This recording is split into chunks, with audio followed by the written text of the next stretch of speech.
en mi despedida con Cristian, le digo, oye, Cristian, ¿y qué vas a hacer cuando no funcione con Liam? No, pues está Yuki. ¿Y qué vas a hacer cuando no funcione con...? No, tenemos muchos pilotos. Le digo, pues los vas a usar a todos. Me dice, sí, ya sé. Sí. Uy, fue durísimo. Vivía en un motel. El equipo me puso en un motel de paso donde se quedaban a dormir los camioneros. Eran días muy largos. Cuando hablaba con mi mamá me decía, ya regrésate. ¿Qué estás haciendo allá? Tenía muy malos resultados. No me estaba yendo bien en las carreras. Y les hablé y le dije, ¿sabes qué? Yo no me voy a regresar hasta que sea campeón del mundo. Cuéntame de ese día que Niki Lauda se quitó la gorra ante ti. ¿Cómo se pasa del lugar 18 a ganar una carrera? ¿Qué astros se tienen que alinear? Muchos, después de no haber ganado una carrera en tantos años, creo que gané la carrera más especial en la historia de la Fórmula 1, ¿no? Leclerc me choca a mí, a mi coche no le pasa nada, empiezo a ver que todo está bien, entro a pits y empiezo a rebasar con una facilidad. Puedo llegar dentro de los 5 o puedo llegar a los puntos. Luego Russell poncha la llanta. Sí. Ahí sabía que ya había ganado.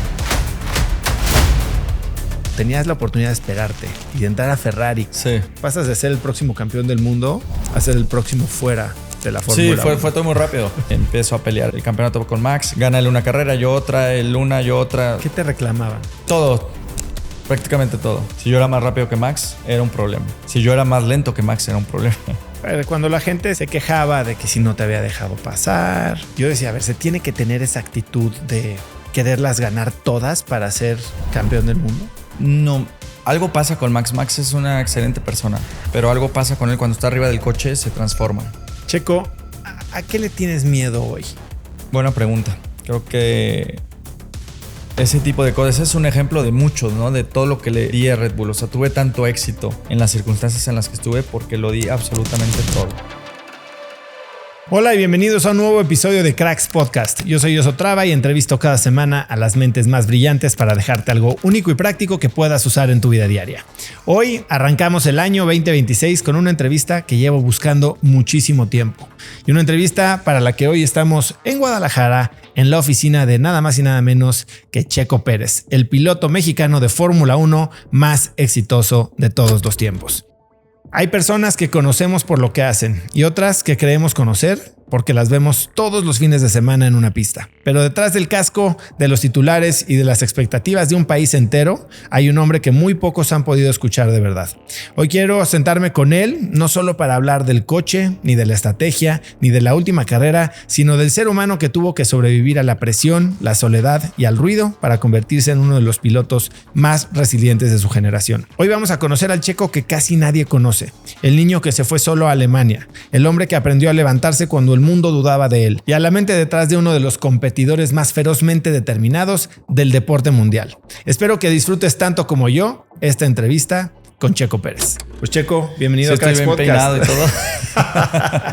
Bienvenido a Cracks Podcast, Checo. Gracias, ya por fin se nos hizo. Por fin. Ajá. No, así que me costaste más trabajo que el Inge, caray.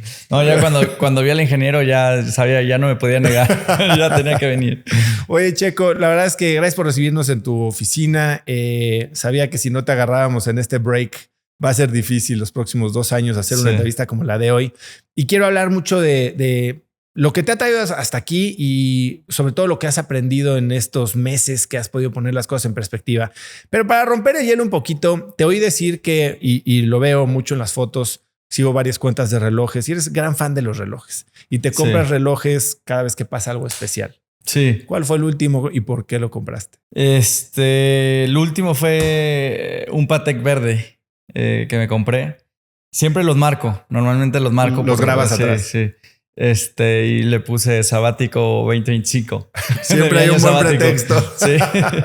Ese fue el último. Oye, Checo, y otra cosa que hablando con gente cercana a ti, conocí de ti es que tú eres muy bromista. Y pues de lo que vemos en la tele y en las carreras es alguien pues muy intenso, ¿no? Cuéntame de dónde viene este lado bromista. ¿Cuál es la broma que más festejas o que más te acuerdas haber hecho? Porque aparte me dicen que haces unas pesadas. No, la verdad sí, como que es una... Me gusta mucho hacer bromas, disfrutarlas con amigos. Y sí, como que en las carreras todo me conocen muy serio, pero la verdad es que me gusta hacer buenas bromas. He hecho varias. Yo creo que una muy buena, Luis Aguirre, que trabaja aquí en la oficina. Carlos Slim tiene al Panda Show, ¿lo conoces? Sí. Panda Show, entonces. Que habla del radio. El que habla en radio me dio su celular. Bueno, pobre Panda, lo traía haciendo broma tras broma. Y le hicimos una Aguirre que no la podemos enseñar porque estuvo fuerte. Y luego, o sea, un amigo lo acabas de mandar a Nueva York a una entrevista de trabajo. ¿Que no existía? Que no existía. Hay bromas buenas, pero bueno, también es porque se las ganan. ¿Qué te da a ti? O sea, esta dualidad, tal vez entre más extrema es la broma, ¿compensa más la intensidad que vives todos los días? No. Muchos dicen que lo hago por relajarme con ellos, pero no, la verdad es que me gusta. Siempre he sido bromista y me gusta pasarla bien. Y bueno, te dije las 2 bromas como que más pesadas que he hecho. Pero no, fuera de eso, siempre son bromas ligeras. Checo, a ver, todo el mundo opina de ti, ¿no? Todo el mundo tiene una opinión de ti, creen conocerte, te ven en la Fórmula 1, te ven en entrevistas, te ven en todos los espectaculares de México, que bueno, vamos a hablar de eso, que qué gran equipo comercial tienes. Pero ¿quién eres tú cuando las cámaras están apagadas y los coches están apagados y nadie te está viendo? Híjole, soy un padre de familia, un esposo, un amigo, un chavo de 35 años que se siente, ya suena mucho, pero me siento de 25, con muchas responsabilidades, pero también que normal. O sea, no me la creo, no me creo yo el personaje. Yo siento que es un personaje cuando me veo en las fotos o en los espectaculares o los comerciales. Siempre lo he tenido claro, ¿no? Que eso es un personaje y que es lo que hay que hacer ahora y que es una parte de mi vida muy importante, pero que pasará también. Háblame un poco de esta separación entre el personaje y la persona. Habiendo vivido tanto, estando en el centro del spotlight, teniendo tanto éxito, digo, es el mexicano más exitoso en el automovilismo en la historia. Sí. ¿Cómo separas este personaje y por qué no ser la misma persona dentro que fuera? Yo creo, me gusta separar mis mundos. No me gusta mucho mezclarlos. Yo creo que desde muy chico lo he hecho así y al final, cuando eres un personaje tan conocido, en automático te vas cerrando, ¿no? Por más que quieras tener más relaciones, más amigos, pues en automático tu mundo se achica muchísimo. Entonces, cuando yo estoy con mis amigos, ya tengo mis amigos y es difícil crear nuevas amistades en ese sentido, porque es tanto la cantidad de personas que están sobre ti que siempre me siento muy abrumado. Yo soy muy privado, soy muy penoso, tímido. Entonces la fama a mí me cuesta muchísimo. O sea, no te lo imaginarías, pero a mí me cuesta. Soy una persona que no nació para ser famosa. Yo creo que hay personas y hay personalidades que son para ser famosas. Por ejemplo, mi papá, ¿no? Es una persona que nació para ser famoso y siempre lo busca y siempre quiere atención, ¿no? Y yo soy todo lo contrario. Es algo que a mí me cuesta mucho. Entonces siempre me ha costado mucho esa parte de la fama y yo creo que por eso siempre he separado y sé que esto es un momento muy importante en mi vida. Un momento donde inspiro a muchísimas personas, pero que pasará, ¿no? Y al día de mañana espero ser ya no tan conocido en el mundo y poder tener una vida más tranquila. Qué bueno que tienes claro eso de que inspiras a mucha gente, porque ciertamente estás inspirando a niños, pero también a adultos a creer, ¿no? A creer en ellos y en México. Pero regresando un poco el tema de los amigos, ¿no? Tú te vas desde muy chico, empiezas a tener una vida de adulto con muchas responsabilidades, muchas exigencias, muchas limitaciones. Te vas a los 14 años a Alemania. ¿Cómo es que llegas ahí y dejas a tu familia? ¿Cuál fue esta conversación que tuviste? ¿Qué creías que podías lograr? Sabía que podía llegar a Fórmula 1. Sabía que tenía muy buen nivel en los go-karts. Gané todo. Competía contra pilotos mucho más grandes, pero nunca pude ir a Europa. Nunca tuve la oportunidad de correr go-karts en Europa. Siempre, ¿por qué? Por tema económico. O sea, principalmente mi papá no tenía el dinero para mandarme a correr go-karts en Europa. Ya correr go-karts en México, Estados Unidos, ya era un esfuerzo gigante para mi papá, ¿no? Entonces, nunca pudimos conseguir el apoyo para irnos a Italia, que lo busqué por todos lados. Pero yo tenía muy claro, ¿no? Mi papá, mi hermano, sabíamos que nos teníamos que ir a Europa para, si quería llegar a la Fórmula 1, era en Europa. Tienes que crecer allá, tienes que desarrollarte allá, correr en sus pistas con sus cambios de climas, ser un piloto más, ¿no? De ellos. Y nunca tuve la oportunidad de los go-karts, entonces, pero yo sabía, ¿no? Que era tan bueno como cualquiera en Italia. ¿Lo sabías? Lo sabía, lo tenía claro. Y sí, porque aquí competía en un nivel muy alto haz de cuenta que tenía 12 años y corría contra pilotos de 20, 25 años, pilotos americanos de muy buen nivel. Entonces yo sabía que tenía el nivel, ¿no? Para estar en Europa y ganar allá. Pero nunca tuve la oportunidad de hacer go-karts. Entonces, después de buscarlo mucho, convencí a Carlos, ¿no? Que me mandaran a Europa. En ese entonces la Fórmula 1 no era algo que se buscara porque no existía en nuestro país. Aquí solo existía la IndyCar, tuvimos muy buenos pilotos y la IndyCar era como que la categoría más normal, ¿no? Para un mexicano, estás en Estados Unidos, como que era lo más fácil y lo más posible de lograr. Y yo quería llegar a Fórmula 1 y sabía que me tenía que ir a Europa. Total, convencí a Carlos de que me mandara a Europa, conseguí propuestas de todos los equipos. Se hace una historia muy padre porque yo iba a la escuela, pero ponía mi alarma, ¿no? Entonces yo me despertaba temprano, como de 2 a 5 de la mañana.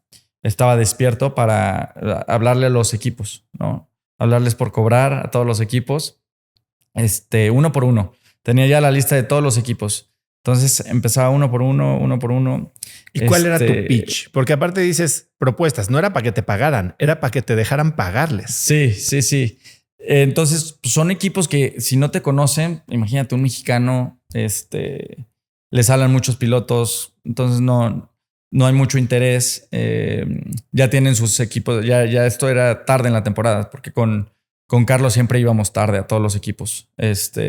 No teníamos planeación, digamos, en un inicio. Entonces llegábamos ya en octubre, noviembre. Entonces, ¿cómo lo convenzo, no? Porque necesito un equipo bueno, bonito y barato, ¿no?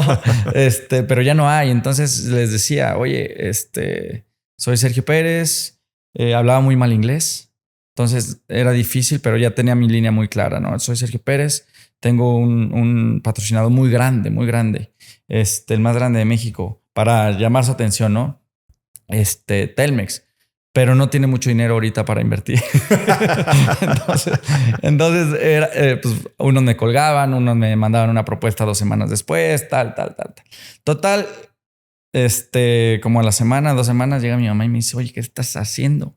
Nos llegó un dineral de teléfono, ¿no? Porque era muy caro hablar a Europa en ese entonces. Entonces gastamos un dineral en el teléfono y le digo, no, es que estoy consiguiendo propuestas de los equipos. Y total, di con un equipo que tenían un coche, ya estaba tronado el equipo, pero tenían un coche, ya no tenían ingenieros, ya no tenían mecánicos, entonces di con él. Un tipazo se llama Gunther, un gran amigo, Gunther Unterreimer. Di con él, él me escuchó, mexicano, tal.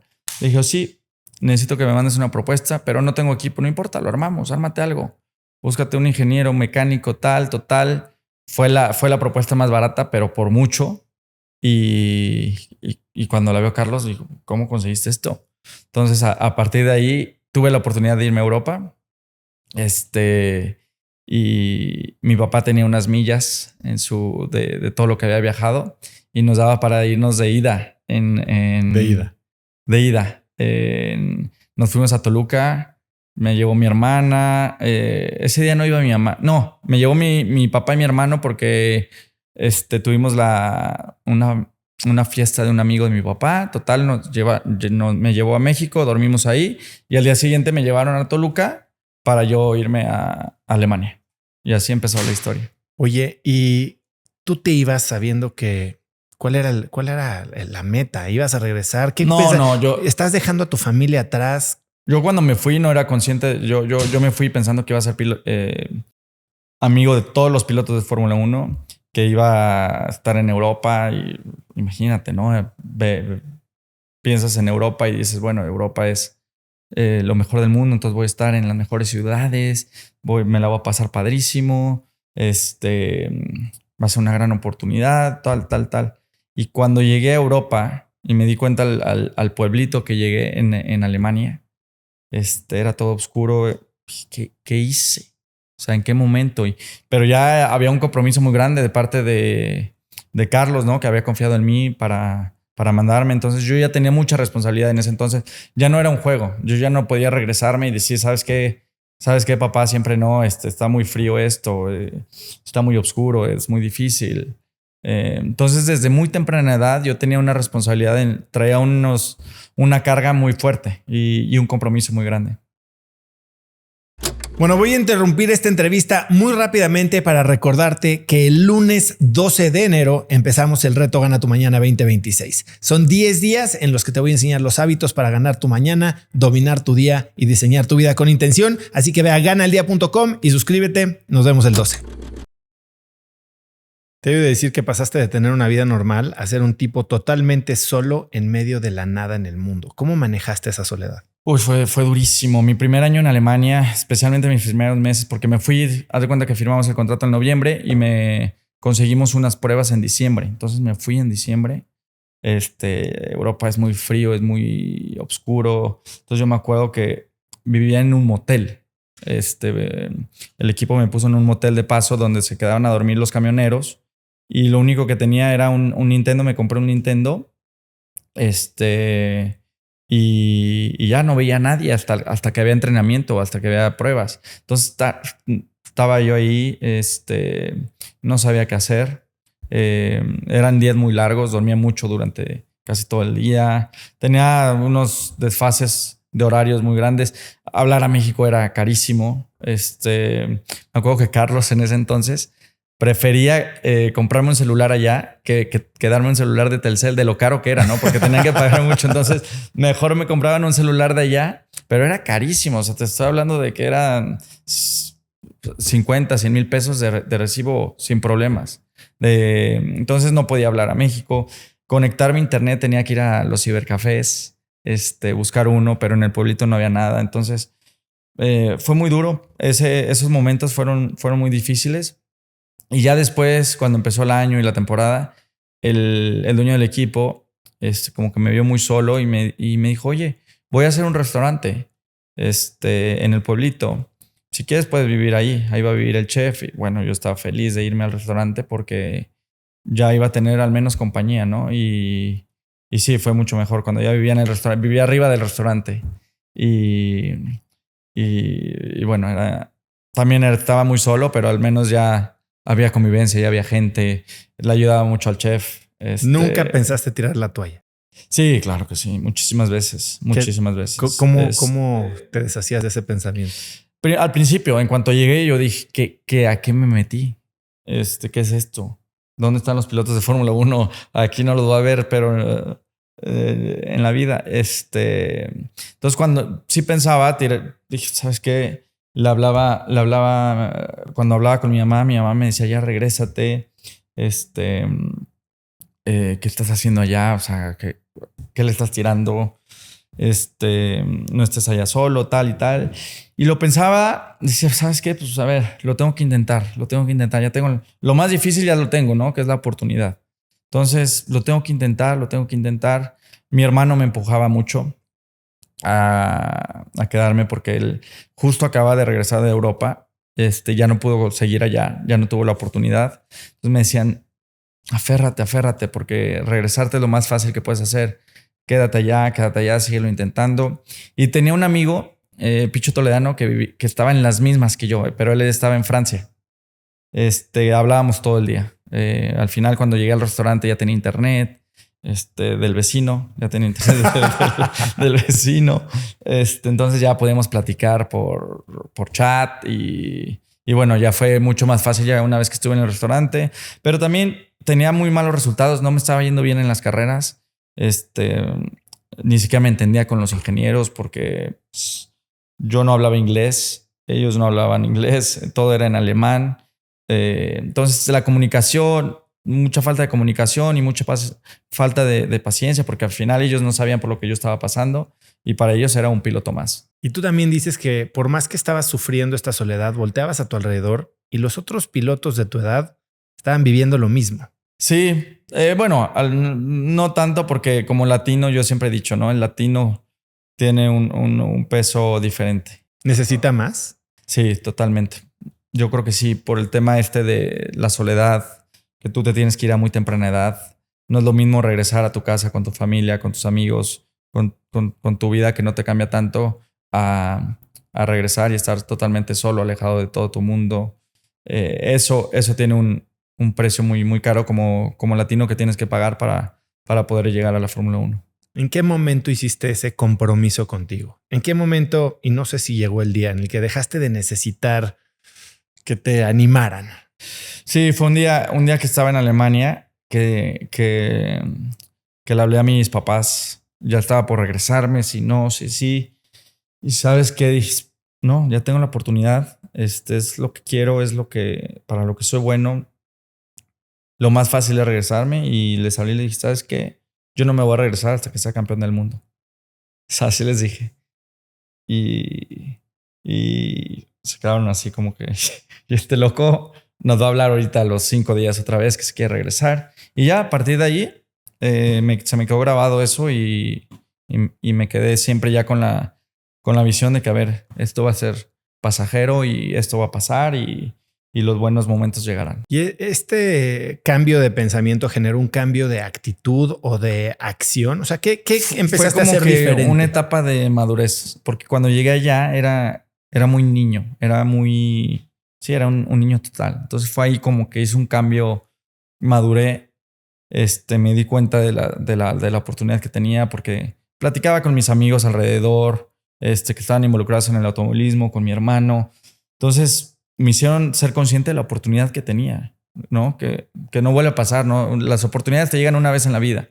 Entonces, si yo regresaba y a los 18 años quería volver a hacerlo, ya el tren ya se había ido.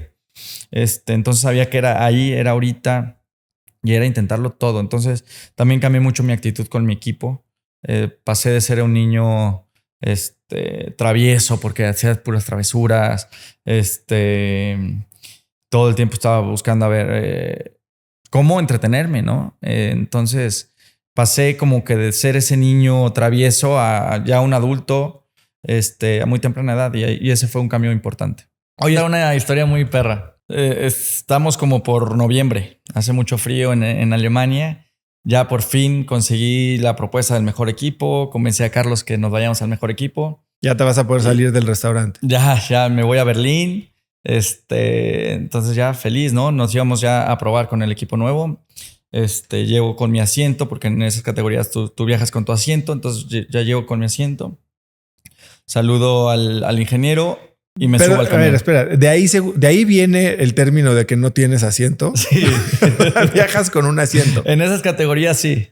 Se usa que tú viajas con tu asiento. Entonces, como es el mismo coche, para ya no volverlo a hacer, el equipo con el que estaba me llevó mi asiento. Entonces ya se acaba la carrera.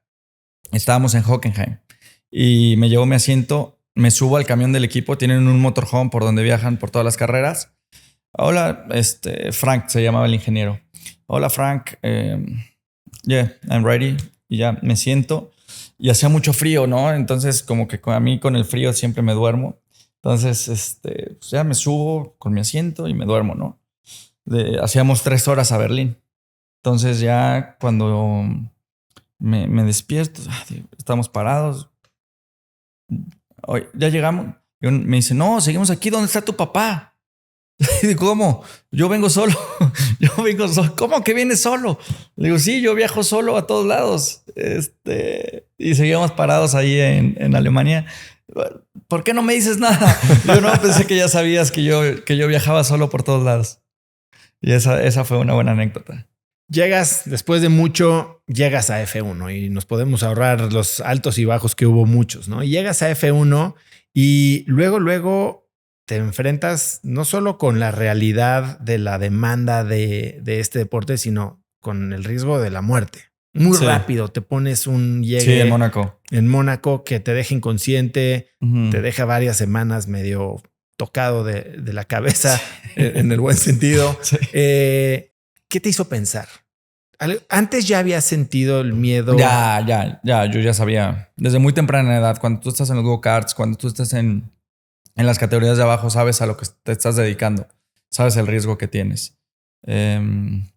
Pero siempre digo, ¿no? Cuando yo llegué a Fórmula 1 ya tenía un carácter. Imagínate todo lo que me dio esos años a los 14, 15, 16 años, 17 años, que ninguna universidad en el mundo te lo hubiera dado, ¿no? Entonces, todo lo que me pasó en Fórmula 1, todos los altibajos, todo lo que pasé, le pasaron ya a este niño que tiene un carácter que estaba blindado totalmente. Entonces, puedo decir que todo lo que pasó en Fórmula 1 fue muy fácil. Lo difícil fue el inicio de mi carrera. De los 14 a los 18 años, eso fue muy duro y eso me forjó a mí, me dio un carácter muy diferente a muchos. También tuviste hijos muy, muy joven. Sí. Para muchos deportistas, y he hablado con deportistas de todo tipo que arriesgan su vida todos los fines de semana, igual que ustedes, Sí. deciden postergar tener una familia, tener hijos hasta después de su retiro. Algunos dicen que les quita el edge o les da un poquito más de miedo, de responsabilidad. ¿Tú cómo pensabas en eso? ¿Cambió tu perspectiva del riesgo? Sí cambió. Abajo del coche. Abajo del coche me hice un poco más... No miedoso, como más consciente, ¿no? Era muy inconsciente en todo lo que hacía.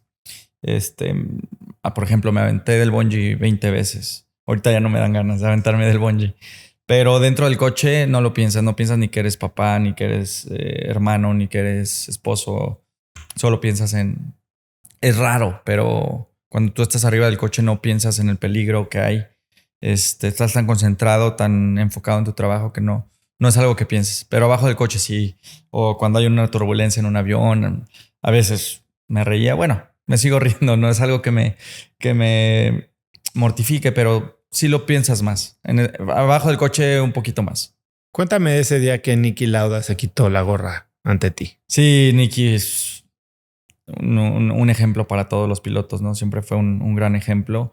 Y fue una carrera en Monza que arrancaba creo que 14. Y era cuando las llantas se desgastaban mucho y casi ganó la carrera. Acabé segundo, como a 3 segundos de Hamilton. Hizo un carrerón.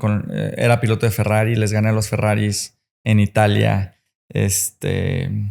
Yo estaba en la academia de Ferrari. Entonces en ese momento, normalmente cuando les ganas a los pilotos de Ferrari no eres muy querido en Italia. Pero yo, especialmente con Alonso, que estaba peleando el campeonato en ese momento, tuve una super carrera y Niki Lauda se quitó la gorra. Me entregó el trofeo y se quitó la gorra ante mí. Bueno, para mí fue un momento muy especial en mi carrera porque hacerlo en Italia frente a todos los tifosis estaban felices por mí, ¿no? Que les había ganado. Me veían como parte de su casa. Y con Niki Lauda entregándome el trofeo en mi segundo año de Fórmula 1 fue uno de mis mejores momentos. Hay gente que no entiende que muchas cosas, o tal vez la gran mayoría de las cosas que suceden en Fórmula 1 están fuera del control del piloto. No tiene mucho que ver con la maquinaria, con el equipo, hasta con la política. Para ti, pues muy rápido te diste cuenta de esto. No saltas de Sauber a...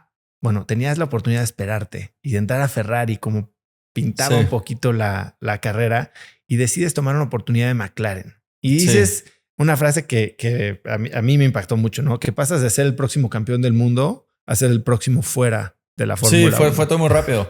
Era el piloto más deseado de la parrilla, que normalmente los jóvenes eso tienen, ¿no? Cuando llega un piloto joven y da resultados muy rápido, todos los equipos lo quieren. Porque no sabe lo que puede llegar a lograr, ¿no? Entonces, eso tenía 3 opciones diferentes de 3 equipos grandes. Uno de ellos, obviamente, Ferrari, porque yo llego a Fórmula 1 gracias a Ferrari por ser parte de su academia. Y lo lógico era seguir ese camino, ¿no? Pero Ferrari no me podía ofrecer asiento hasta el 2014. Yo ya estaba desesperado, ¿no? Joven, ya te quieres ir al mejor equipo a empezar a pelear por campeonatos. Y estaba desesperado. Y de la nada llega la opción. Nunca pensamos que... Siempre pensé que había 2 equipos donde nunca iba a correr, que era McLaren y Red Bull, porque como que siempre tienen a sus pilotos ya muy forjados por su academia, ¿no? Y en eso llegó McLaren. Hamilton estaban nerviosos porque Hamilton se iba a ir del equipo, y si Hamilton no se iba a Mercedes, también tenía la opción de Mercedes, ¿no? Entonces llegó McLaren muy convencido y todo, y me ofrecen un contrato, y total lo tomo el contrato, ¿no? ¿Qué sentías tú? Porque llegas al equipo campeón a reemplazar al campeón, sí, y traes todo este ímpetu de pues joven. ya era mi momento. McLaren había hecho el mejor coche de su historia, lo decía, ¿no? Que hicimos el frente de un McLaren, el medio de un Red Bull y de atrás de un Ferrari. Entonces es el mejor coche de nuestra historia que hemos hecho. Venían de pelear el campeonato un año antes. Entonces las reglas no cambiaban mucho. Es muy raro que un equipo tome un paso tan grande para atrás. Y resultó ser el peor año en la historia de McLaren. Justo cuando en mi tercer año de la Fórmula 1. Y había una cláusula que tenían que renovarme. Total, no me renuevan, pero muy tarde en el año. Me lo dicen ya muy tarde en el año. Y me quedo sin asiento. No había lugares. ¿Cómo manejaste esa frustración todo el año? Fue frustrante. Fue un año difícil porque estaba peleando con Jenson, un piloto ya muy estabilizado en el equipo, campeón del mundo. Tuve muy buen año en términos de velocidad y todo, pero nunca lo pudimos mostrar porque nunca pudimos progresar con el auto. Total, deciden no renovarme, y yo en octubre, noviembre no tengo lugar en la Fórmula 1. Ya había 2 equipos, Caterham y Force India. Caterham no era opción, yo lo tenía claro, no me iba a ir a Caterham, prefería ya parar en la Fórmula 1. Sí estaba en la mesa de dejar. Sí, era una opción muy real. Buscar otra categoría, igual un año más, ver si podía regresar. No era opción. Y cuando se da Force India, fue una opción. Era una opción buena en papel, pero no era lo que esperaba, ¿no? Imagínate, pasé de estar arriba, no tener asiento, a bueno, un buen lugar con Force India, y fueron mis mejores años en la Fórmula 1. ¿Cómo manejas estos momentos? Porque muchas veces te ha pasado que te quedas sin equipo y regresas. Sí. ¿Cómo manejas esa incertidumbre? Te digo, cuando viví todo por lo que pasé a esas edades, a los 14, a los 18, es que te puedo decir que ya lo he vivido todo, ¿no? Entonces, cualquier cosa, cualquier inconveniente que haya en mi carrera, no va a ser nada más difícil que sobrevivir a estar solo en Alemania. Entonces, siempre lo veo de esa manera, y al final sé que en manos de Dios todo va a estar bien, y al final es mi forma de ver las cosas. ¿Qué te enseñó ese año en McLaren? Que no hay que darse por vencido, que los malos momentos hay que aprender mucho de ellos. Aprendí mucho, creo que también estaba muy joven, muy inmaduro en muchas cosas. Pude haber sido más profesional, pude haber hecho cosas diferentes, que tenía 23 años en ese entonces. Entonces fue un aprendizaje. Yo más creo que profesional dentro del equipo, en el momento de la transición. Dentro del equipo, haber apoyado más a McLaren en los malos momentos, quizás haber tomado actitudes diferentes, me enseñó muchísimo, ¿no? En ese sentido. Y sí, me enseñó a ser más profesional con mi trabajo, con mi profesión. Dices que sin lo que te pasó en McLaren, hoy no serías quien eres, y ciertamente después de 7 años más de carrera, de todo lo que has vivido, todos los éxitos que has tenido, es muy fácil voltear y decir, qué bueno que me pasó. Sí. Pero en ese momento tú creías que algo bueno iba a salir de eso. No, yo sabía que no iba a volver a hacer mi carrera lo que era en ese entonces. Renunciaste a la posibilidad de ser campeón del mundo en ese momento. Sí, yo pensé que ya el ser campeón del mundo ya no estaba en las cartas.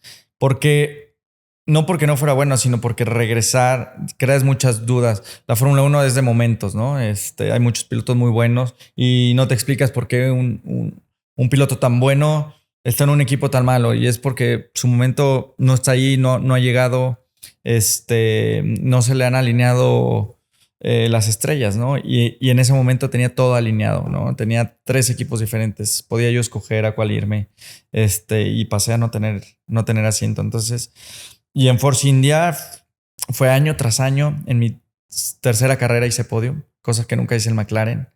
en un equipo chico. Empezamos a hacer podiums. Hice creo que 10 podiums en mi carrera con Force India. Entonces, al final regresó, estuve cerca de regresar a Ferrari. Luego se dio la oportunidad con Red Bull, pero fue después de 8 años, 9 años que tuve ahí. Y no sin drama. Año tras, sí, no sin drama. O tuviste que rescatar un equipo. Año. Sí, el equipo, nuestro dueño en ese entonces era Vijay Mallya. Y él tenía problemas. Está en la cárcel, ¿no? No, está en Inglaterra. No puede salir de Inglaterra. Y el equipo tenía muchas deudas, ¿no? Con muchos proveedores, no había pagado. Y yo era uno de los deudores, ¿no? Acreedores, perdón. No me habían pagado. Entonces, yo podía poner el equipo en administración. Porque si lo ponía en administración, lo podía hacer que alguien nos comprara, ¿no? Como equipo. Que alguien compre el equipo. Cuando estás en proceso de administración, ponen un administrador y el administrador ve las ofertas para que el equipo no truene. ¿Cómo tomas esa decisión? O sea, ¿estás arriesgando tu dinero? ¿Qué había en la línea para ti? Había muchas cosas, porque una era ya no pensar tanto en mi carrera, sino en toda la gente. Un equipo de Fórmula 1, estás hablando que hay más de 800 personas trabajando en el equipo, ¿no? Y muchas de ellas has viajado con ellos durante años. Y entonces sabía que, bueno, que esto podía acabar, ¿no? Y podía acabar el trabajo para muchísimas personas, mucha gente muy cercana a mí. Entonces, junto con mi manager, junto con el team principal en ese entonces, no veíamos salida, ¿no? La única salida era quizás que el equipo entre en quiebra y bueno, ya todos vuelve a empezar, ¿no? Que alguien lo compre y vuelve a empezar. Y se quedaban todos sin trabajo. Y sale la opción de que yo lo ponga en administración para que llegue un comprador. Entonces hicimos todo el proceso legal, lo ponemos en administración el equipo. Y lo compra Lawrence Stroll. Y es lo que hoy es Aston Martin. Y muchos, bueno, yo creo que el 90% de la gente que trabaja ahí es gente que estaba en ese entonces con Force India y que pudo continuar con su trabajo. Estás en Force India. Has empezado 190 carreras, Checo. Nunca has ganado una carrera. Bueno, perdón. Y todo esto, ponerlo en administración, estar en juntas con abogados, todo, mientras estoy corriendo en Fórmula 1. Entonces era un tema. Yo me acuerdo que antes de las carreras tenía juntas con los abogados. Antes de las calificaciones, en vez de tener juntas con los ingenieros, eran juntas con los abogados. Aprendí muchísimo de leyes y de todo lo que no tenía ni idea, lo que era administración, Chapter 11 y todo lo que es de una empresa. Entonces eso fue un proceso muy interesante. Antes de regresar a eso, ¿esa experiencia no te hizo tal vez soñar con ser dueño de un equipo? No, la verdad es que siempre lo he tenido claro. A mí lo que me gusta de las carreras es ser piloto y el día que eso termine, pasaré a otra cosa. 190 carreras sin ganar. Tenías el récord, ¿no? Uh-huh.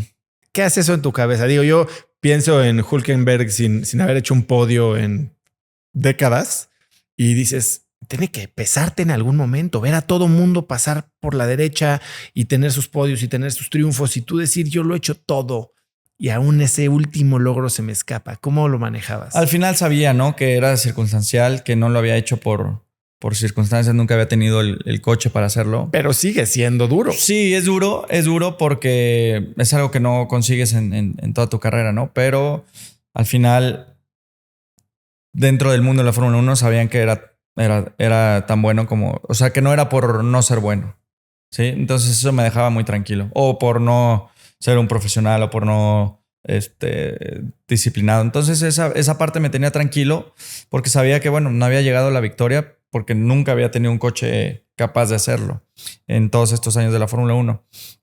Y 190 carreras, tenía el récord de más carreras sin victoria.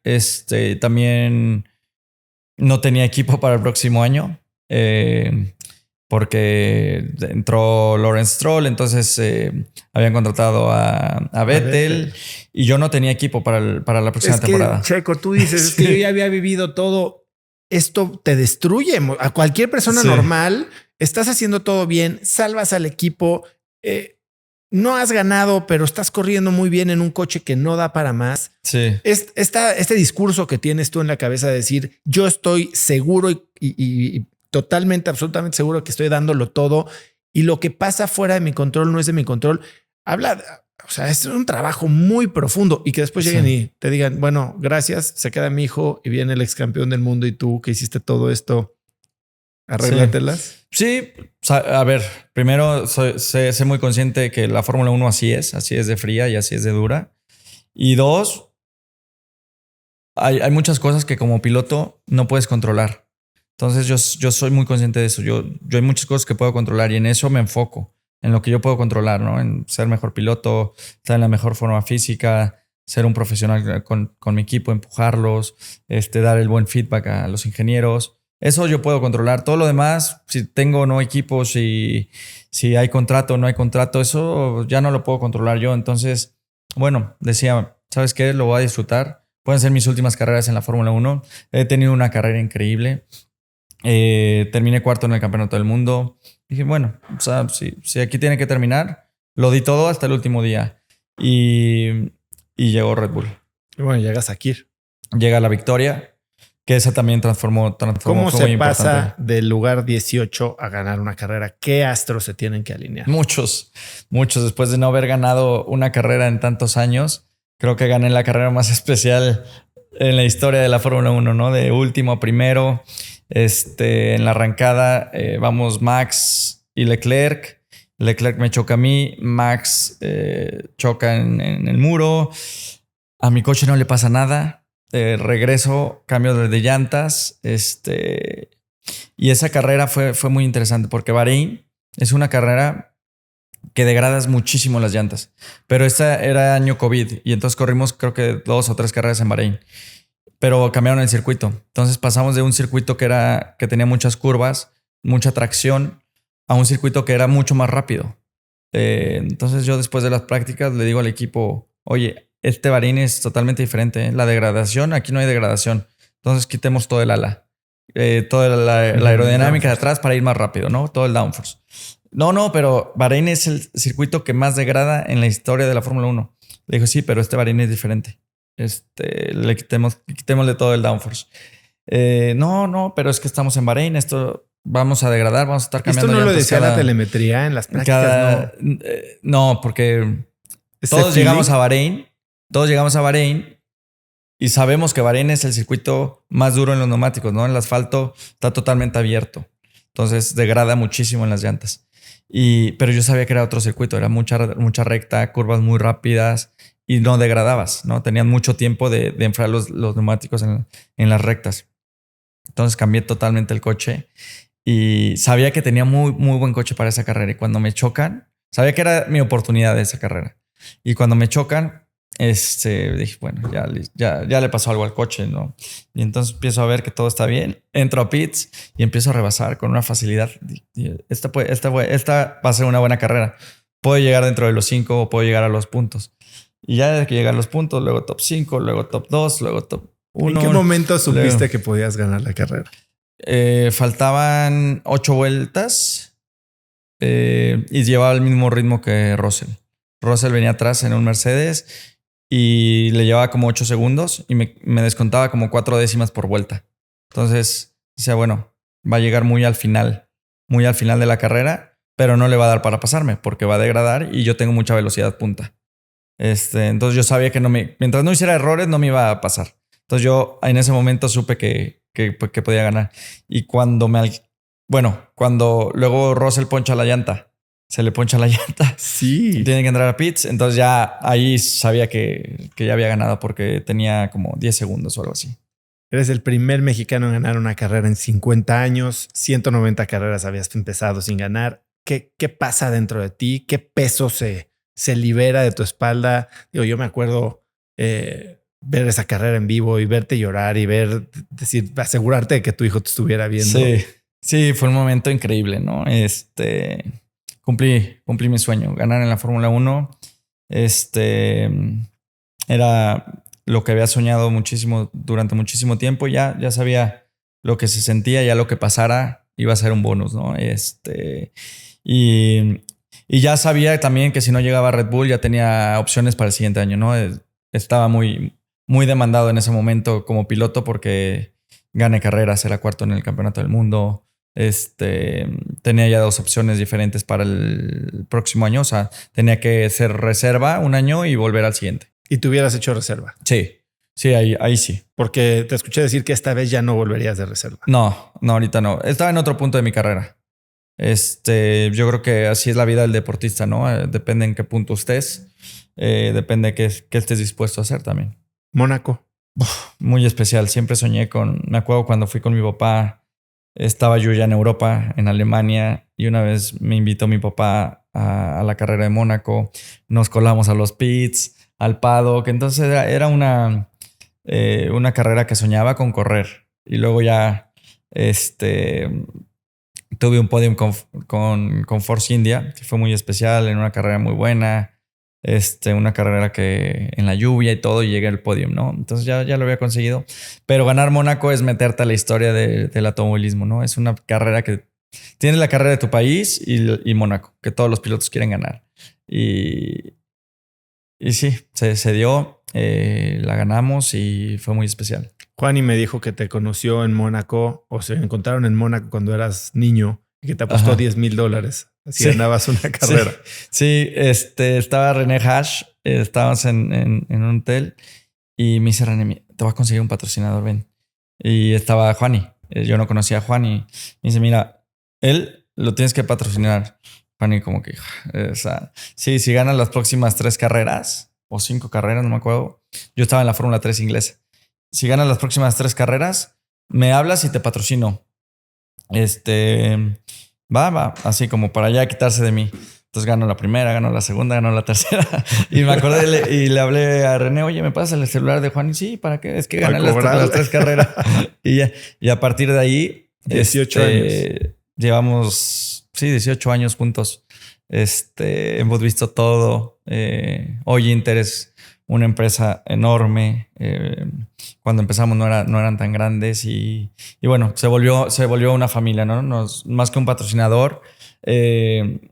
Tuve la suerte, ¿no? De en esta carrera, muchos de mis patrocinadores se han vuelto mi familia. Cuando entras a Red Bull y tienes 2 temporadas extraordinarias, terminas subcampeón del mundo, estás en el mejor equipo del mundo, el equipo campeón, lo hiciste campeón, eres el secretario de la defensa. O sea, estás en boca no solo de todo México, sino de todo el mundo. ¿Cómo, a pesar de que ya llevabas mucho tiempo y habías muchos altibajos, cómo lidias con la fama en ese momento? ¿Cómo evitas que el ego se apodere de ti? No, yo ya después de todo lo que había pasado, ¿no? De todos los altibajos, sabía que la Fórmula 1 estás arriba y luego estás abajo, como en la vida, ¿no? Entonces, que todo era momentáneo. Teníamos el mejor equipo. Desafortunadamente todo se destruyó. Teníamos el equipo para haber dominado los próximos 10 años el deporte, yo creo. Y desafortunadamente ya todo terminó, pero... Estaba en el mejor equipo, un equipo complicado, ¿no? Porque ser compañero de Max ya solo ser compañero de Max es muy difícil, pero ser compañero de Max en Red Bull es el peor trabajo que hay en la Fórmula 1, pero muy lejos. Y bueno, todo el mundo se olvidó, ¿no? Cuando yo llegué a Red Bull empecé a tener resultados, todo el mundo se olvidó de lo difícil que era estar en ese asiento, ¿no? Y yo era muy consciente de lo que llegaba, ¿no? Llegué a Red Bull. Te ponen a competir contra uno de los mejores pilotos en la historia. ¿Creíste o querías competir o te habían contratado como un piloto número 2? ¿Y qué hace eso en tu cabeza? Totalmente. Yo sabía a lo que llegaba. Este proyecto está hecho para Max. Es Red Bull. Yo cuando me siento la primera vez con Christian me dice, mira, nosotros vamos a correr con 2 coches porque tenemos que correr con 2 coches. Pero este proyecto ha sido creado para Max, ¿no? Max es nuestro talento, es como si Carlos Slim hace un equipo y yo soy su piloto, ¿no? Y contratas a un holandés. Entonces, es lo mismo. Entonces, yo a eso llegaba y era muy consciente. Le dije, no importa. Yo en este equipo voy a desarrollar el coche, voy a apoyar al coche, voy a apoyar al equipo. Pero cuando empiezas a ganar, ¿no es tentador? Sí, claro. Especialmente en los inicios de temporada. En el 2022, cuando el coche por error, porque salió muy pesado. Entonces teníamos un coche muy pesado que tenía la distribución de peso mucho para adelante, ¿no? Entonces era mucho más estable. Era siempre lo que yo buscaba. Entonces, en ese momento, yo me acuerdo que desde el simulador era más rápido que el Max.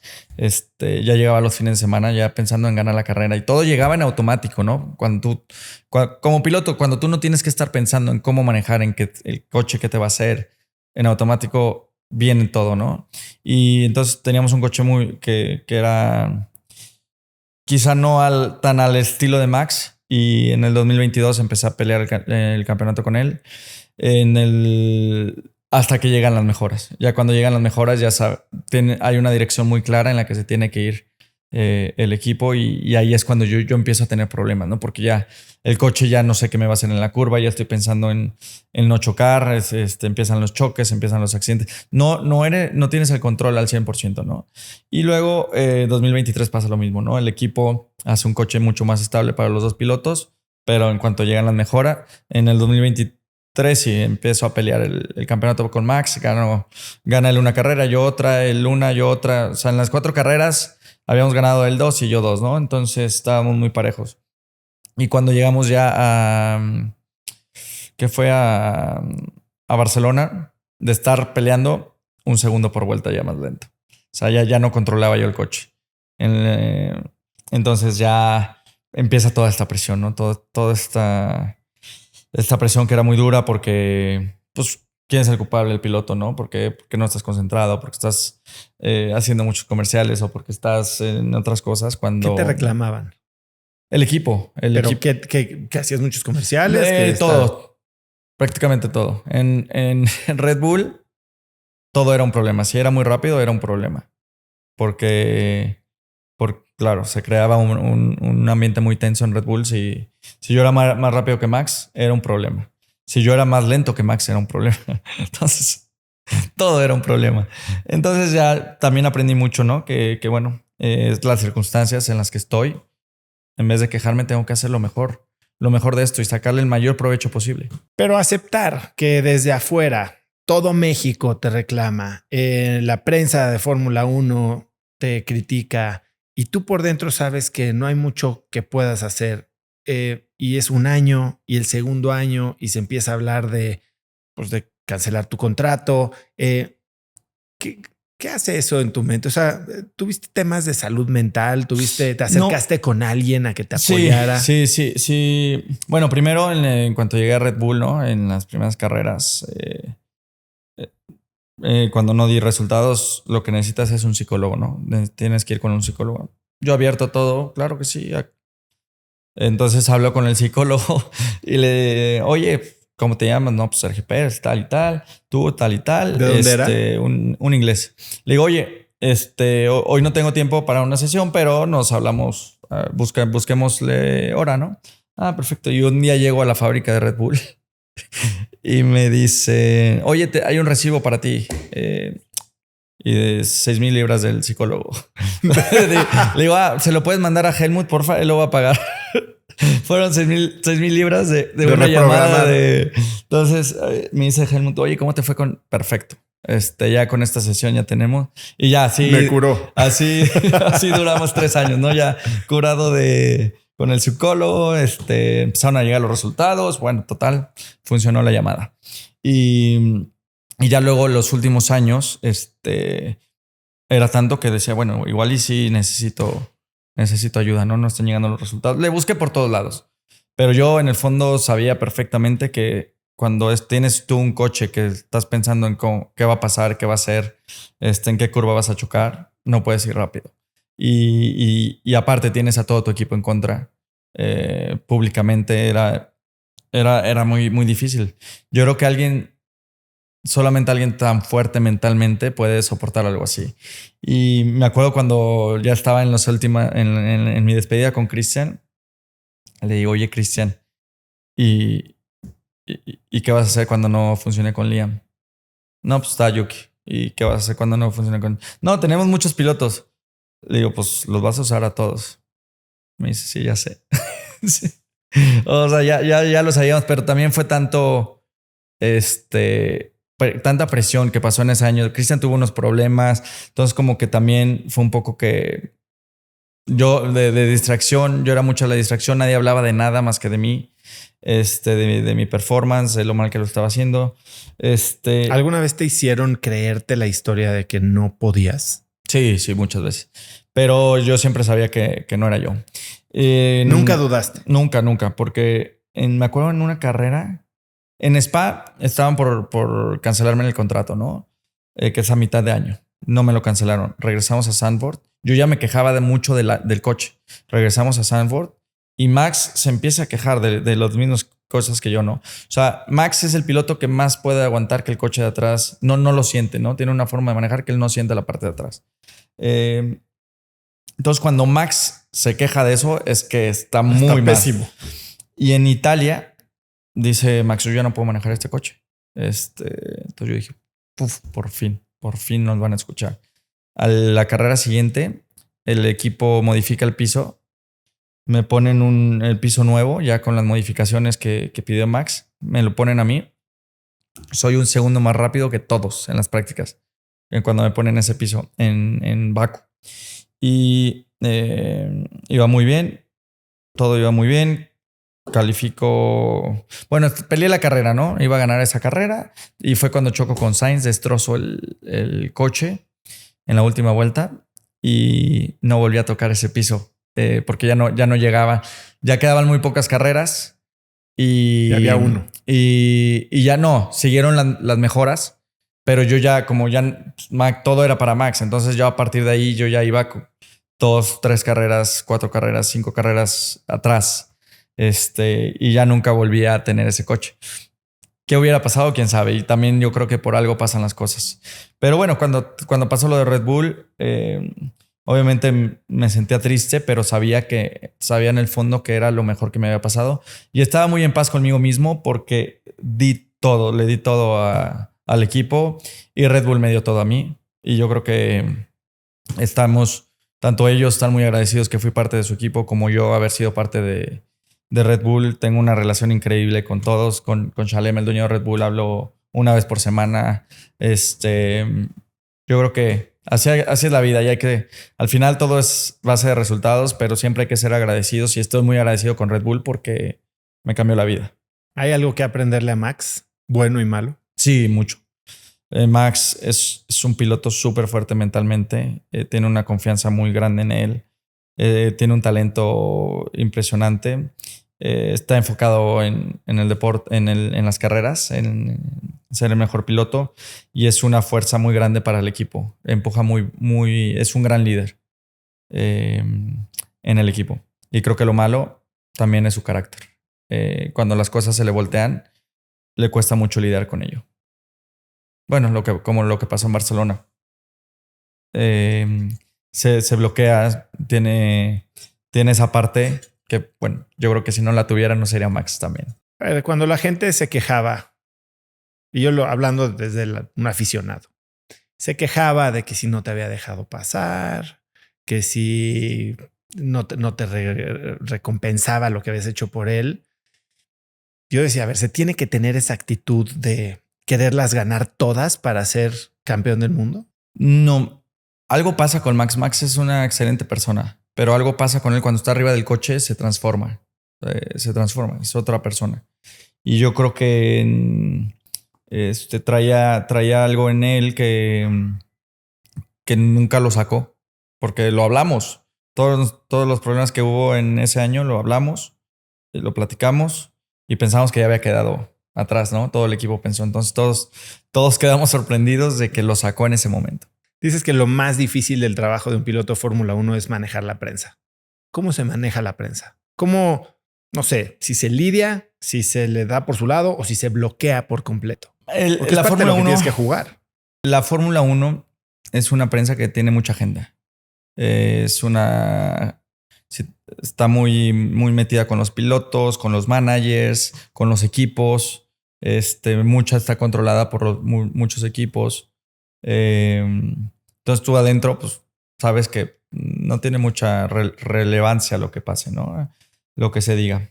Pero hacia el exterior quizá afecta un poco más, pero como piloto Creo que a los pilotos no nos afecta mucho lo que se escribe porque sabemos en qué plan se escribe.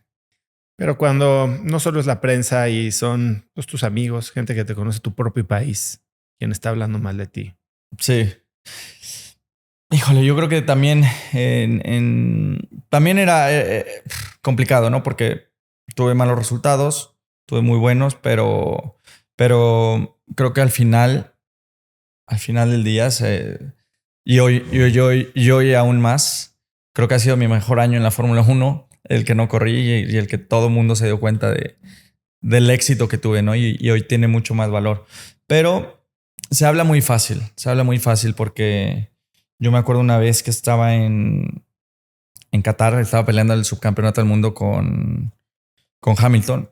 Había tenido muy malas carreras, estaba en mi peor crisis con Red Bull porque el coche ya no lo controlaba. Después de la carrera me habla mi esposa, mi hijo chico estaba en el hospital, Emilio. Estaba en el hospital con neumonía muy fuerte y yo estaba pasando por una crisis muy fuerte con Red Bull, con el coche, y estaba peleando el subcampeonato. Iba a ser el primer piloto en la historia de Red Bull en conseguirlo, entonces era muy importante, ¿no? Y entonces necesitaba hacer algo y hablé con el doctor, le dije que tan grave es, no se va a morir. Entonces dije, ¿sabes qué? Tengo que irme al equipo. Me fui toda la semana al simulador. Hice 5 días. El equipo, si este loco, ¿qué hace aquí? ¿Qué hace en el simulador? Y creo que ese tipo de cosas es un ejemplo de muchos, ¿no? De todo lo que di a Red Bull. O sea, tuve tanto éxito en las circunstancias en las que estuve porque lo di absolutamente todo. ¿Y qué haces de esta cultura? No sé si es latina, de echarnos tierra en vez de estarnos apoyando a veces. Híjole, duele, ¿no? Porque cuando te critican, por ejemplo, en ese momento es que está haciendo muchos comerciales. O sea, te dan ganas de decirles, o sea, no tienen ni idea de lo que estoy haciendo ni yo, ni mi familia, ni mi esposa, ni mis hijos, ni toda mi gente alrededor por estar aquí. Y con la mano en la cintura hablan de ti, te critican tu falta de profesionalismo. Cuando están detrás de una computadora comiendo papas todo el día y no saben de lo que están hablando, duele. Pero creo que como país es algo que tenemos que mejorar mucho. Hay que apoyar a nuestros deportistas, a nuestra gente. Hay que sentirnos orgullosos y hay que apoyarlos no solo en los buenos momentos, en los malos. Hay que aprender de otros países cómo lo hacen, ¿no? Por ejemplo, estoy impresionado con la afición argentina, cómo apoyan a Franco. Y Franco es un pilotazo y tiene a todo su país volcado con él apoyándolo. Creo que es algo que realmente tenemos que aprender de eso, ¿no? Tenemos que apoyar no solo a nuestros pilotos, a nuestros futbolistas, a nuestros atletas, a nuestra gente. En general hay que apoyarnos más como mexicanos. Es algo que tenemos que cambiar mucho. Creo que las nuevas generaciones lo están cambiando mucho. Pero sí, algo que necesitamos mejorar. ¿Cómo te metes en la zona antes de la carrera? Muy normal, caliento, estiro, hago ejercicios de cuello. Es importante trabajar el cuello por las fuerzas que vas a tener y un poco de reacción y ya. Y en temas de mentalidad. Tienes una junta con tus ingenieros donde se platica la estrategia. Ya sabes qué estrategia van a seguir o los diferentes escenarios que va a haber. Entonces en automático ya empiezas a pensar en la carrera. Oye, y para estar conectado con la familia, cuando tienes 20 y tantas carreras alrededor del mundo, estás cambiando de usos horarios de manera dramática, ¿tienes alguna práctica que te mantenga unido a tu familia? Siempre, en cuanto me despierto o cuando me voy a dormir, siempre 2, 3, 4 veces al día hablo con mis hijos, con mi esposa. Estoy conectado en el celular. Entonces, por ese lado, siempre estoy al tanto. Y cuando regresas, ¿tienes algo que te reconecta, por ejemplo, con Carola? Sí, por ejemplo, vamos a cenar, ¿no? Para ponernos, porque también es muy difícil con los cambios de horario y eso, estar al día a día. Entonces, normalmente vamos a cenar como para ponernos al tanto de cómo está su vida, la mía, como hacer un catch up, ¿no? De si fue 1 o 2 semanas que me fui. En términos de salud física, ¿cómo te mantienes? ¿Cómo peleas contra el jet lag? ¿Cómo te mantienes alerta y en tu forma top cuando estás dándole tanta demanda al cuerpo?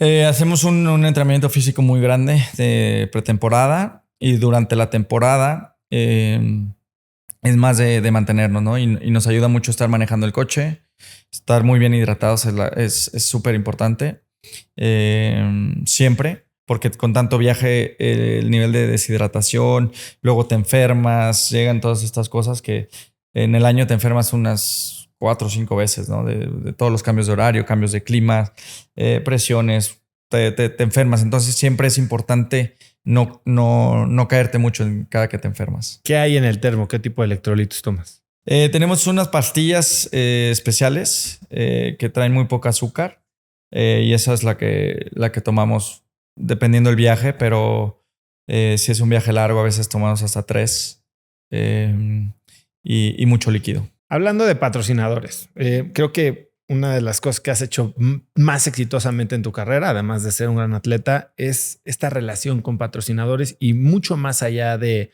Telmex y Telcel. ¿Qué es lo que te hace tan atractivo? ¿Cómo le haces para atraer patrocinadores que sean pues tan fieles a ti? Jole, yo creo que he tenido la suerte de que gran parte de mis patrocinadores se han convertido en familia, ¿no? Y amigos muy cercanos. Y 2, yo creo que tengo una imagen que represento al México que queremos ver, ¿no? Al México que lucha, al México que no se da por vencido, al México con valores, familiar. Yo creo que eso atrae a las marcas. Y 2, que saben que soy un profesional. Nunca hemos tenido un problema con una marca.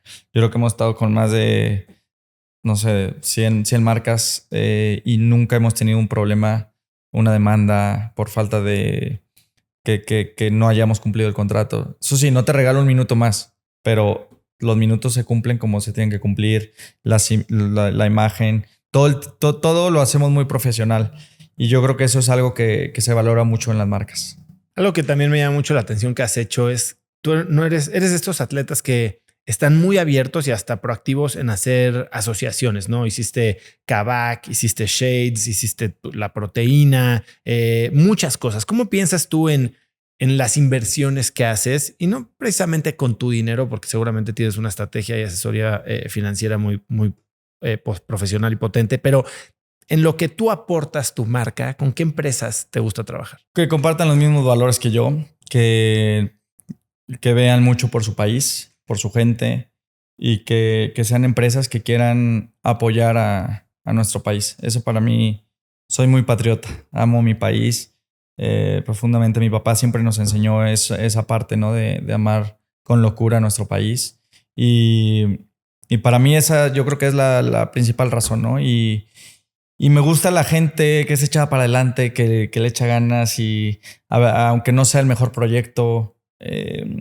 o el proyecto más grande o el más atractivo, pero yo cuando veo a alguien que trae esas ganas como yo, que me refleja lo que yo soy, no importa el proyecto, no me importa qué tan grande sea, sé que va a ser un buen socio. Y no estás peleado con tener parte de la compañía, ser socio y dueño de la compañía. No.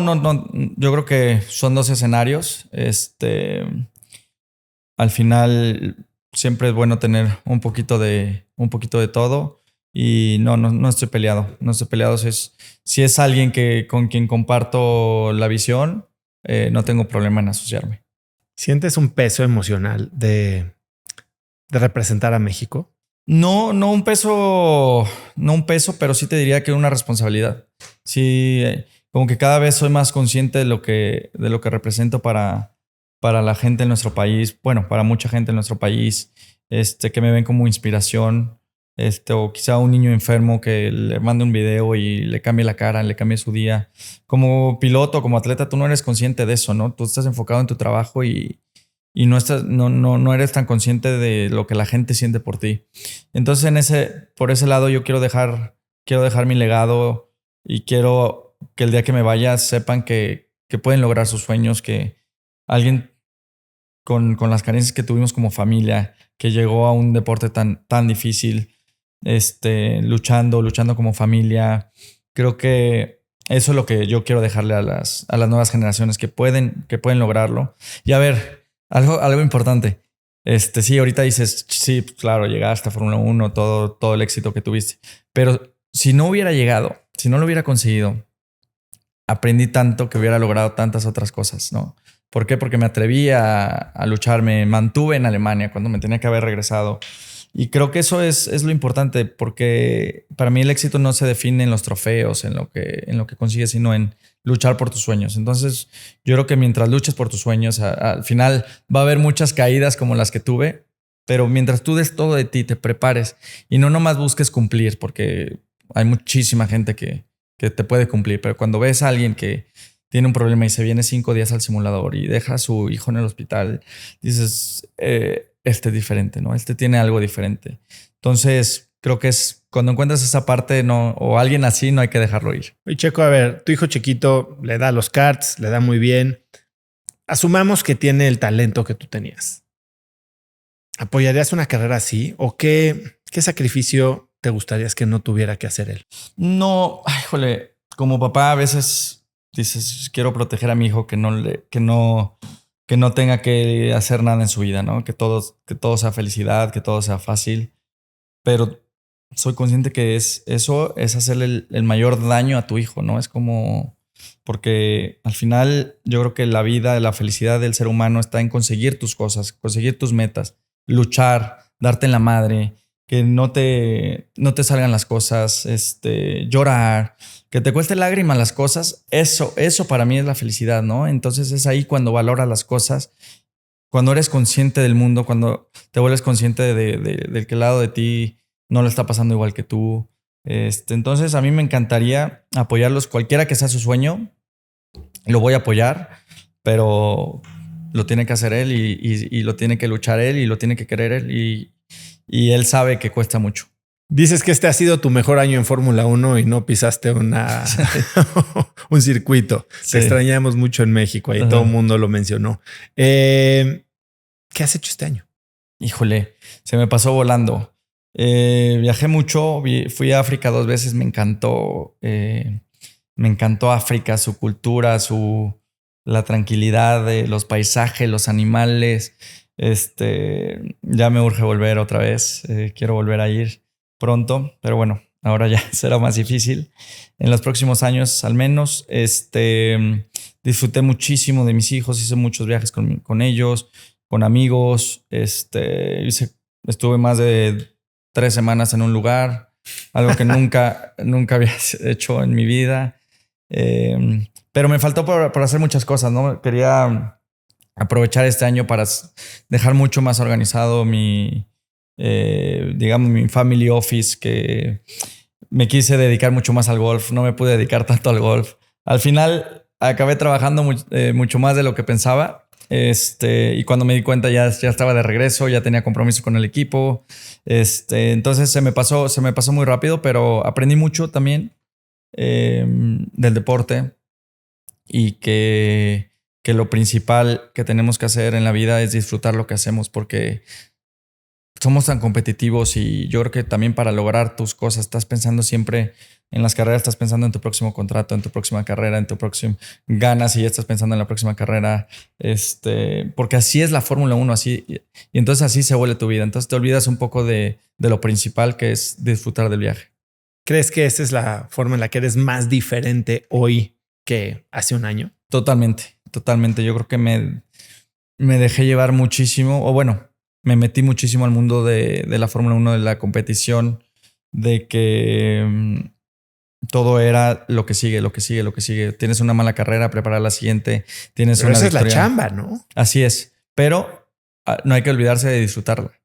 Porque sí me olvidé muchas veces de disfrutar. Tenía una buena carrera y ya estaba pensando en la siguiente. Yo creo que hay que darse el momento de disfrutar los momentos. O sea, hacía un contrato y ya estaba pensando en el siguiente. Yo creo que hay que ir más lento. Hay que intentar ir más lento. No quieres oír eso de un piloto de Fórmula 1, ¿no? Sí.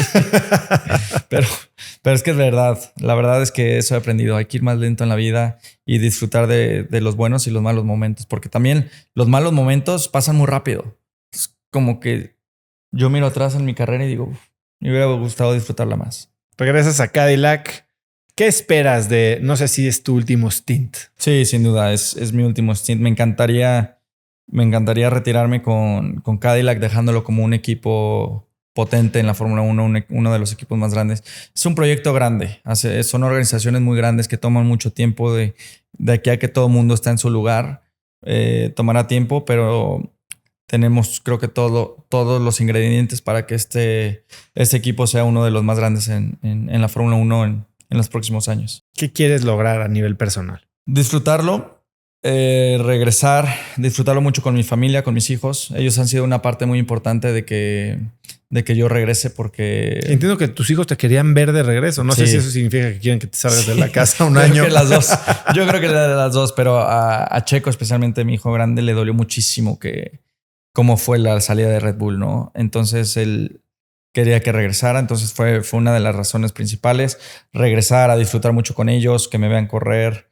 Eso es uno de mis sueños y llevar a Cadillac a convertirse en uno de los equipos más importantes es mi meta y yo creo que si logro eso me voy a ir muy contento de la Fórmula 1. Y a nivel deportivo, como piloto, ¿crees que haya cambiado algo de tu última temporada en Red Bull a quién vas a ser en 2026? Sí, yo creo que soy un piloto mucho más completo.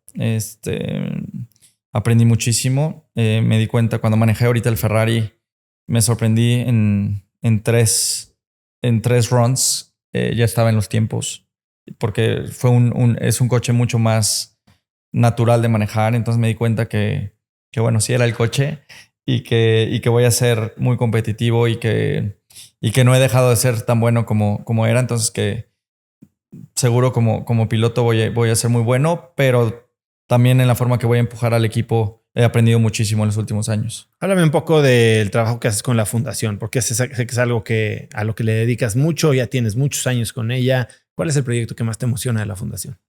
Híjole, regresar un poco, ¿no? Yo me considero, creo que he tenido muchísimo éxito. Sí, lo he dado todo de mí, mi familia, todo. Hemos puesto todo, ¿no? No hemos dejado nada en el camino, pero he tenido muchísima suerte.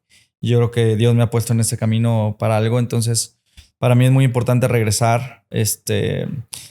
Me encantaría tener más tiempo, ¿no? Y poderle dedicar más tiempo a la fundación. Poder hacer más eventos, levantar más fondos es algo que es un barril sin fondo, ¿no? Lo que hagas en la fundación, a la causa que te dediques. Entonces, poder ayudar, no sé, hacerle sus eventos, sus posadas a los niños. Tenemos muchos niños huérfanos en la fundación. Entonces, poderles hacer sus posadas, sus días de Reyes. O sea, esos días que los disfruten para mí me llena muchísimo. ¿Cómo puede alguien ayudar a la fundación? Tenemos nuestra página, tenemos nuestro Instagram y por ahí puedes ayudar desde ser colaborador o hacer donativos. Todo suma, ¿no? No sé, refrescos o aguas, lo que sea, todo suma, porque te digo, es un barril sin fondo, entonces cada persona que pueda ayudar, bienvenido sea. Checo, ¿a qué le tienes miedo hoy? Buena pregunta. Creo que miedo no, miedo te diría que no. Quizá a la muerte, lo único. Fuera de eso, no tengo miedo de nada. Al final yo creo que todo se puede arreglar, todo puede ser quizá una enfermedad muy grande de mi familia, que la vida nos cambie rápido, porque soy consciente de eso, ¿no? La vida te cambia muy rápido. Entonces, una enfermedad, eso le tengo mucho miedo. ¿Y cómo te imaginas la vida después de tu retiro? Apoyando al 100% a mis hijos en sus sueños y empujándolos a que luchen por ellos. Porque te digo, eso para mí es una parte muy importante. Me encantó la vida empresarial. Lo disfruto muchísimo. Me encantan los negocios. Creo que este año me sirvió mucho para saber que cuando me vaya no voy a extrañar. Obviamente voy a extrañar las carreras, el rush, pero encontré una parte que me gusta mucho, que es la empresarial, los negocios y creo que en eso me voy a enfocar, ¿no? ¿Hoy hay algún sector de los negocios que te llame más la atención? A mí me encanta la bolsa. Estoy muy metido en la bolsa te diría que ese es mi día a día, pero hay muchos sectores que... ¿Estás tradeando activamente? No tradeo, pero estoy invertido a largo plazo y sigo el mercado muy de cerca y pero también me gustaría tener algo más en la parte industrial. También me estoy metiendo. Muchos sectores. ¿A fabricar qué? No, bodegas, parques industriales. Sí. Pero yo soy de la idea que si tienes tienda hay que atenderla, ¿no? Entonces, por ahora todo se pone en hold y ya llegará el momento, porque a mí me encanta dedicarme a mis cosas al 100%. Te oí decir que te cagaba hacer ejercicio. A mí me decía Jo, no le gusta hacer ejercicio, sí, pero que ahorita ya le agarraste. Sí, yo pensé que me costaba mucho porque lo veía como parte de mi trabajo. Desde chiquito siempre ha sido parte de mi trabajo hacer ejercicio. Entonces yo llegaba todas las mañanas y decía otra vez me toca ver a Jo, a Xavi, y ellos a mí. Imagínate verte con tu entrenador todas las mañanas con las ganas de entrenar. Entonces, y era, yo lo veía como parte de mi trabajo. Bueno, pues es chamba, ¿no? Es chamba. Y entonces ahorita que paré, iba al gimnasio y me gustó. Entonces me di cuenta que me gustó mucho estar bien físicamente, cuidar mi persona, cuidar mi aspecto, estar bien entrenado, poder hacer ejercicios, tener muy buena condición. O sea, me gustó mucho eso. Me di cuenta este año que sí me gusta hacer ejercicio. Yo cuando no lo hago, la gente luego te dice, güey, es que qué disciplina. Sí. A ver, yo no soy ningún atleta, pero dejo de hacer ejercicio y mi cabeza me juega en contra. Yo creo que es muy importante en la cabeza de todos hacer, cuidarnos, ¿no? Cuidar de nosotros, ¿no? En la salud, en lo físico, y creo que es una parte muy importante. Porque antes pues lo cuidaba porque lo tenía que cuidar, ¿no? De eso vivo. Entonces, ahorita que me di cuenta que lo hacía porque me gustaba, me di cuenta que me gusta comer saludable también. Oye, literal, te pesan y así como, güey, estás gordito. Sí, te pesan a principio de año, tienes tantos kilos y durante todo el año no puedes cambiar de tu peso porque si no te lo tienen que ajustar la FIA y tienen que ajustar el coche, claro, y meterle más peso, entonces te cambia el balance un poco. Entonces, los pilotos tienes que mantener ni bajar ni subir, mantener tu peso. ¿Subiste de peso este año? Sí, pero creo que es de músculo. Vamos a decir que espero que sea de músculo. Pero un poco. Yo creo que subí. Bueno, es que como me puse a entrenar para el test, lo bajé todo. Entonces trae 1 kilo. Entonces yo creo que mi máximo fue como 4 kilos. Pero también empecé a hacer un entrenamiento diferente. Hacía muchas más pesas. Entonces me puse como más pesado. ¿Extrañas? ¿Qué es lo que más extrañas de estar en el circuito? La competición. Sí, el competir. El competir y las vueltas de calificación, salir a calificar. Y la arrancada de la Fórmula 1. Cuando ya va a arrancar la carrera, esa parte sí la extraño. Y me di cuenta que la extrañaba mucho porque al principio como que salí muy bloqueado y dije, mira, ya como que no lo voy a extrañar tanto. Pero veía una carrera, hablaba con todos, todo el mundo sabía exactamente qué estaba pasando. Hablaba con todos mis amigos, los equipos. ¿No fue medio tortura? No. Lo disfruté. O sea, no lo extrañé de que quería estar ahí, pero me di cuenta que todavía tenía mucho para dar. Cuando veía, este piloto hizo esto, yo puedo hacerlo mejor, tal. ¿Qué piensas de cómo ganó Norris? Bien, yo creo que hizo una buena temporada, ¿no? Cuando le pasó un poco lo que a mí, cuando no tenía un coche que se le adaptaba a su estilo, le costó mucho, pero nunca se dio por vencido. Le dio la vuelta cuando McLaren le hizo el coche a su estilo. Ya le costó mucho a Piastri. Entonces... Checo, creo que sobra preguntarte qué proyecto te emociona más en los próximos 12 meses. Pero igual te lo voy a preguntar. ¿Qué es lo que más te emociona de regresar? De disfrutar esta etapa con mi familia, con mis hijos. Mis hijos ya están en una etapa más grande y quiero que me vean. Porque siempre he intentado transmitirles, ¿no? Lo que es el compromiso, lo que es la dedicación, lo que es la presión, lo que es querer algo, lo que es ganarte un trofeo y lo que cuesta, ¿no? Entonces, poderlo disfrutar con ellos. ¿Te los piensas llevar más? Sí, los quiero llevar más. Entonces eso es lo que más me ilusiona, disfrutarlo mucho más con mi familia. Al final, con mi esposa también.